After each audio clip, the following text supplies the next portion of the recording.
I am the Tofu Golem. Please enjoy the video. You begin by checking prerequisites.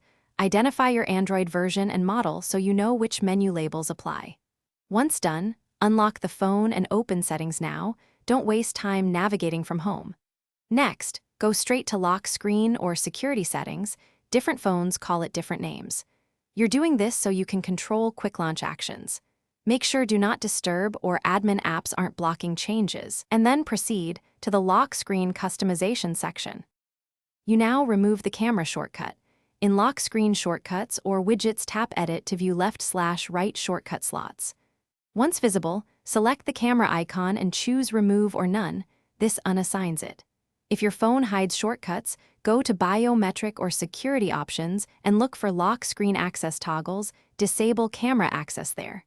Make sure to save or apply changes. This prevents accidental launch from the lock screen while keeping your camera app intact for normal. You finish by locking the phone and testing the result.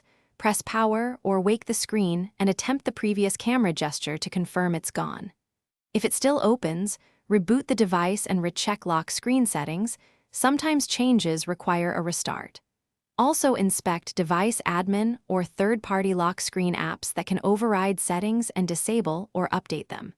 If nothing works, update the OS or check the manufacturer's lock screen app for an explicit toggle to remove camera access.